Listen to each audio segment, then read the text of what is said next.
എല്ലാവരുടെ ഫ്രിഡ്ജിലും കാണും ഇതുപോലെ മൂലക്കിരിക്കുന്ന 2 പഴങ്ങൾ. ഇത് രണ്ടും നമുക്കൊന്ന് സ്മാഷ് ചെയ്തിട്ടെടുക്കാം. ഇനി ഇതിലേക്ക് 2 മുട്ട, 1 ടീസ്പൂൺ വാനില എസൻസും കൂടെ ചേർത്തിട്ട് നന്നായിട്ടൊന്ന് ബീറ്റ് ചെയ്തിട്ടെടുക്കാം. ഇനി ഇതിലേക്ക് 1/4 കപ്പ് പഞ്ചസാര പൊടിച്ച് ചേർത്ത് കൊടുക്കാം.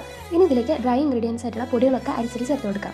മൈദ 1 cup, 1/4 cup cocoa powder, 1 teaspoon baking പൗഡറും 1/4 ടീസ്പൂൺ ബേക്കിംഗ് സോഡയും 1 പിഞ്ച് ഉപ്പും കൂടെ ചേർത്തിട്ട് അരിച്ചതിന് ശേഷം കുറേശ്ശെ ചേർത്ത് കൊടുത്തിട്ട് മിക്സ് ചെയ്തിട്ടെടുക്കാം. ഞാൻ ആദ്യമായിട്ട് കേക്ക് ഉണ്ടാക്കി ട്രൈ ചെയ്യുന്നത് സക്സസ് ആവുന്നതും ഈ കേക്കാണ്. സോ അതുകൊണ്ട് ഈ കേക്കും ഞാനും തമ്മിൽ കുറച്ച് കണക്ഷൻസ് ഉണ്ട്. കഥ പറയുന്നതിൻ്റെ ഇടയ്ക്ക് ഓയിൽ വയ്ക്കാൻ മറന്നു വിടും. 1/4 കപ്പ് സൺഫ്ലവർ ഓയിലും കൂടെ വയ്ക്കണേ. ഇനി നമുക്ക് ഈ ബാറ്റർ ബട്ടർ പേപ്പർ ഇട്ട് ഓയിലൊക്കെ തടവി വെച്ചിട്ടുള്ള ബേക്കിംഗ് ട്രേയിലേക്ക് ഒഴിച്ചു കൊടുക്കാം. പിന്നെ കുറച്ച് ചോക്കോ ചിപ്സും കൂടി ഇട്ട് കൊടുക്കുന്നുണ്ട് കേട്ടോ. ഇനി നമുക്ക് ഓവൻ സെറ്റപ്പിൽ ബേക്ക് ചെയ്തിട്ടെടുക്കാം. ഒരു 35 തൊട്ട് 45 മിനിറ്റ് സമയം എടുക്കും. ലോ ടു മീഡിയം ഫ്ലെയിമിൽ ഇട്ടിട്ട് കുക്ക് ചെയ്തിട്ടെടുക്കാം. ഇടയ്ക്ക് ഒരു സ്ക്യൂർ വെച്ചിട്ട് കുത്തി നോക്കിയിട്ട് സ്ക്യൂർ ക്ലീൻ ആയിട്ട് കിട്ടുവാണെങ്കിൽ ബേക്കായിട്ടുണ്ടാവും. ഇനി നമുക്ക് ചൂടാറാനായിട്ട് ഒരു പ്ലേറ്റിലേക്ക് എടുത്ത് മാറ്റി വെക്കാം. ഇനി നമുക്ക് കട്ട് ചെയ്ത് വെക്കാം. നല്ല ടേസ്റ്റാണ്. പഴങ്ങൾ ഉണ്ടാക്കിയതാണെന്ന് പറയത്തില്ല. കേക്കൊക്കെ ഉണ്ടാക്കാൻ അറിയാത്തവരാണെങ്കിൽ ഫസ്റ്റ് ട്രൈ ഇത് തന്നെ ആയിക്കോട്ടെ. ഇതിന് നല്ല ചോക്ലേറ്റിന് ടേസ്റ്റാണ്. അപ്പോൾ ചോക്ലേറ്റ് ഇഷ്ടപ്പെടുന്നവർക്ക് എന്തായാലും ഇഷ്ടപ്പെടും.